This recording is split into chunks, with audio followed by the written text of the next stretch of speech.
Oh, is it underwater? No, it's not. It's up. Dang it. I went down and I wanted to go up. Well, the first thing we're going to do, obviously, is take care of some business here. A little bit of TCB. Ooh. That guy died twice. Once because I plasmited him, and then before he had a chance to disintegrate, he fell into the water and drowned. I almost feel sorry for the space pirate scum. That's a lie. I absolutely do not.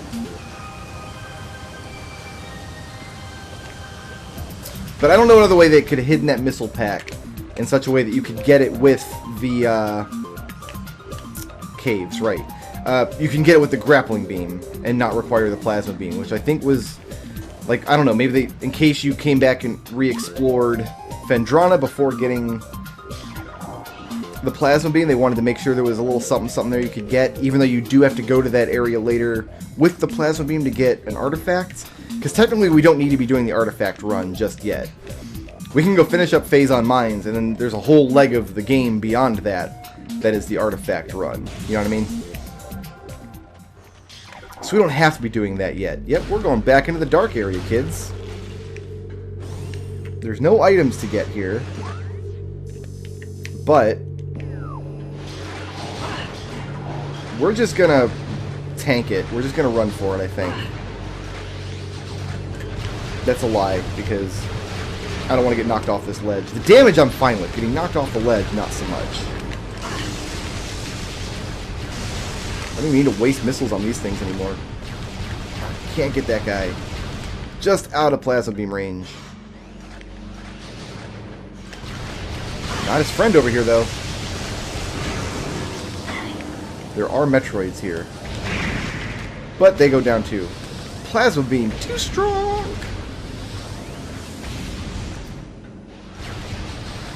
So they did change the functionality of the 4 beams.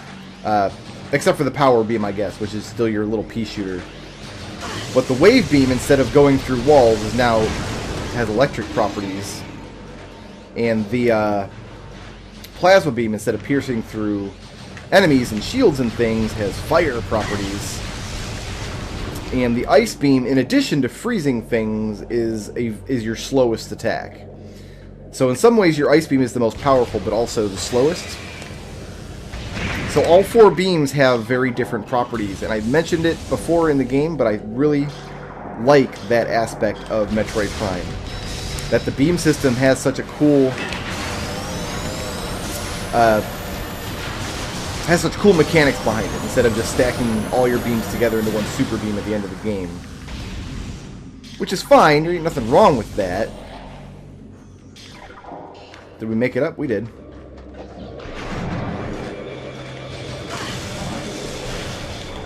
Oh, I didn't mean to have ice beam equipped there. Plasma beam equipped now. All the space pirates in this area should go down extremely easily. There are no beam troopers in the Phendrana bases. They're all just regular space pirates and a few shadow pirates. And by now you get the plasma beam and you just get to wreck they faces. So in a way I'm like glad that they make you come back to this room for the artifact hunt, because it's pretty cool just to run through here and burn everything to death. You know? This is the jump, right? Yeah, this is the jump. There should be a wave beam door, because there's no ice beam doors in this area.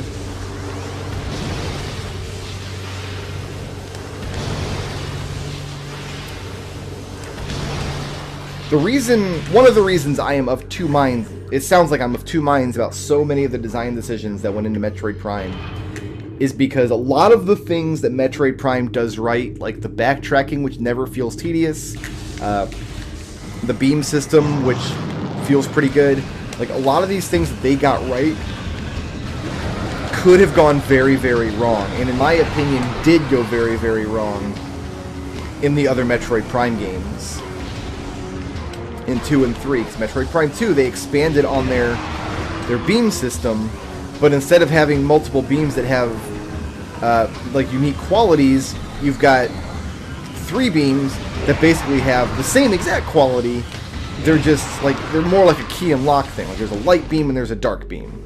And you need the light beam to do light beam thing, and the dark beam to do dark beam things, and I need to be in the other tower. And that's just not as interesting as far as gameplay goes as having like electricity, ice, and fire with different like firing rates. And is this a Bendesium box? Probably cordite. Let's find out. Get out of my sights. There we go. So now with the plasma beam, we can blow through this window and get a clean shot at the wall over there and make this tower fall down. One of the few times in the game Samus actually has to affect like a physical change in the environment, as far as I know. So that's kind of cool. Because now we can just roll on down here. And there's our next artifact. How the Chozo, who have been dead for... their civilization on this planet has been dead for however many years by the time this game takes place, know that that artifact is going to be in that tower, I couldn't tell you. They are magic. I need to bomb up here. What am I doing? There we go. And we roll out. Okay. Now, I think we're going to go out this way. And this should lead us to... yeah, let's go back down through the observatory, and that's where we want to be. I do wish there were more checkpoints or like shortcuts to take advantage of in this area, so you didn't really have to backtrack through the entire place, because we already backtracked through this entire place once, if you recall. This room we're just going to turn around and drop. I didn't mean to drop all the way down, though. Fine. Your life is forfeit. I should have jumped to the middle platform and then jumped to the other side from there. Would have been a better use of my time, but we're still okay. So we had to backtrack through this whole place once after getting the thermal visor, if you remember. And now we're backtracking through it again because you have to go to that control tower, which is kind of in the middle of this whole base. So whichever side you choose to approach it from, you kind of have to walk all the way back out anyway. And since there's stuff you need on both sides of the base, you might as well just walk through it. Thank you. No, we're not opening today? Don't feel like it? Those doors are on a kind of a weird delay because loading, basically. If the room on the other side is not totally loaded, the door will not open right away, and you can kind of get stuck for a little bit.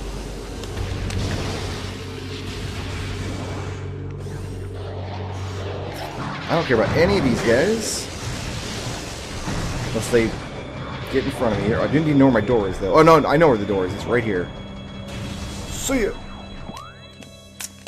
And this takes me back out to the courtyard, and then from there we jump into the room where we fought Thardus. And there's more stuff we can get there now. Ooh, that jump was risky. If one of those guys had shot me mid-jump, I'd have got knocked down to the bottom of the room. And we'd have been climbing. On the plus side, though, no lava. So, no lava to fall into.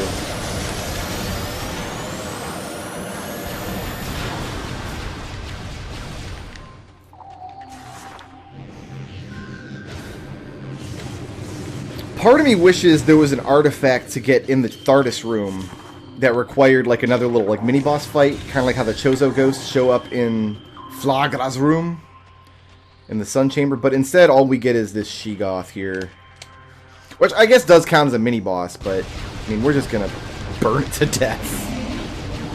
Remember when this boss took forever to kill? Because we were strafing around it and throwing missiles in its face and waiting for it to use its breath attack.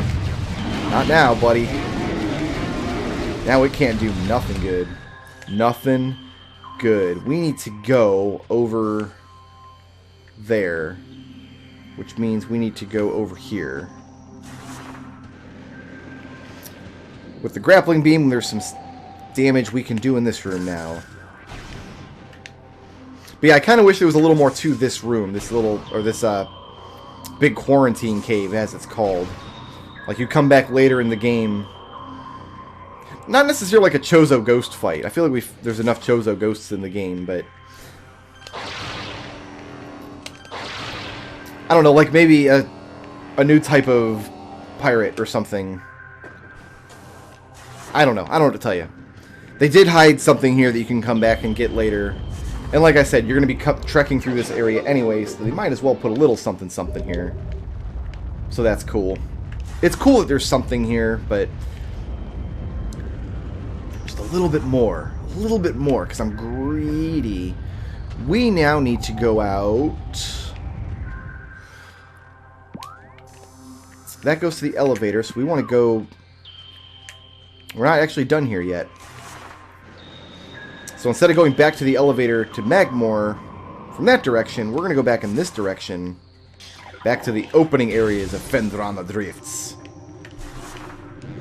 To get all kinds of cool stuff.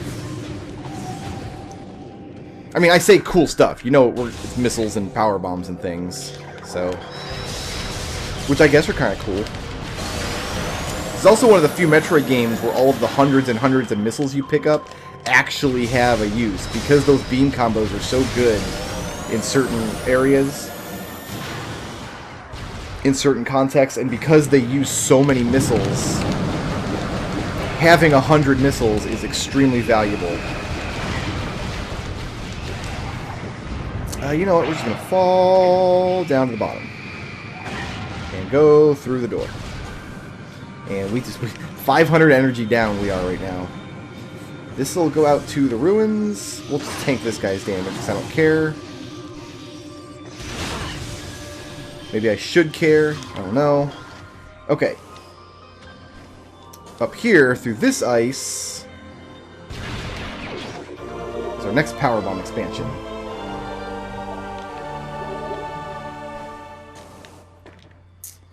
And another Mama Sheegoth, you know, just in case you want to wreck their day some more. I feel like we've made our point when it comes to Mama Sheegoth, though.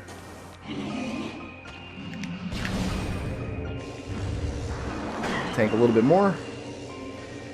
It's disorienting running through those guys because of the static cling effect that they do.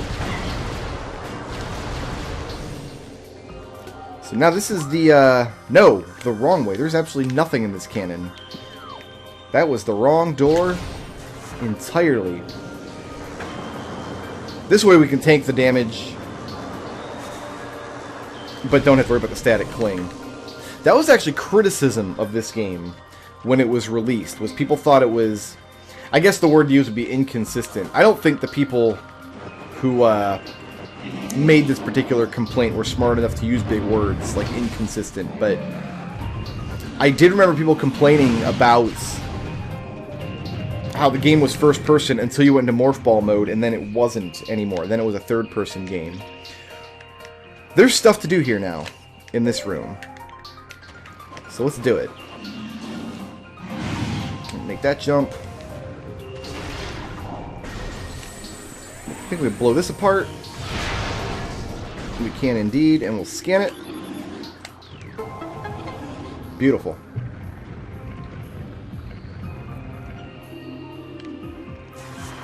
So over here, in this little hole, this is one of my favorite items to get in the game, actually. I like this one a lot. We go all up in this little like lighthouse area, and the camera zips up there to show you what you got. Pretty cool. I don't know. I dig it. Maybe you don't. Maybe you don't like fun. And these guys are nothing now. Oh my goodness. Remember those fools? They used to be a big pain in the bollocks. I killed 2 of them without even trying right there. I think over here, on the other side of this wall. Excuse you? I wasn't going to kill you. I was going to let you live. I really, truly was. Oh, now you have to die. As soon as I can lock onto you, your life is going to be pain, mister.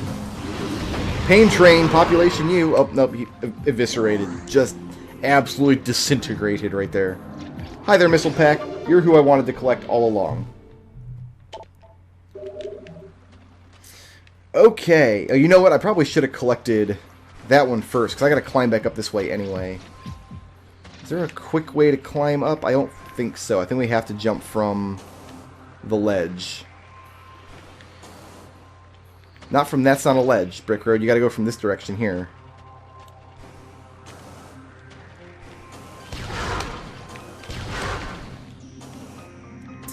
So we have to go into the Chozo Temple over here now.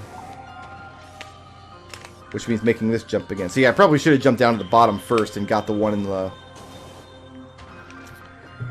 the ice wall before doing this, but that's okay. We'll just... Oh, roll.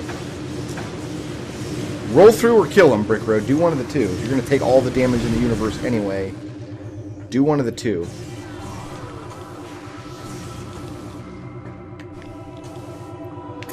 So this was the area headed towards the ice beam, if you recall. We did that little puzzle where we found the secret thing in the wall. And this Chozo statue up here, which you thought was just decoration, is much, much more. Now that we have the plasma beam, we can melt his saliva drip there. And enjoy the Chozo's sweet, sweet caress. Beautiful. Roll through this hole, this new hole now.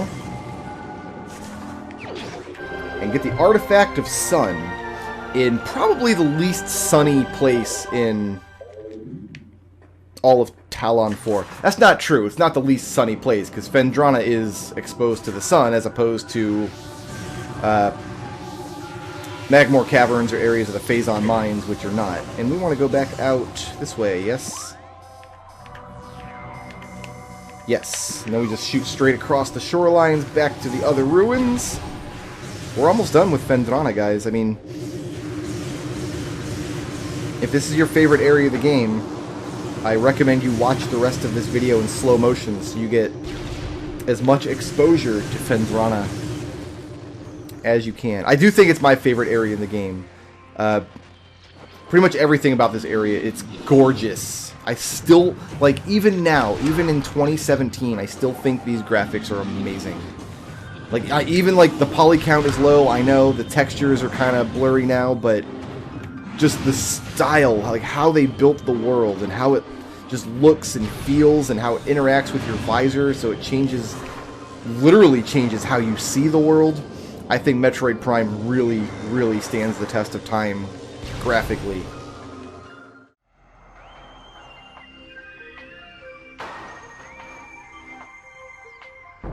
Shoutouts to TC Padgett for sponsoring this video, and to everybody who makes my channel possible by supporting me on Patreon.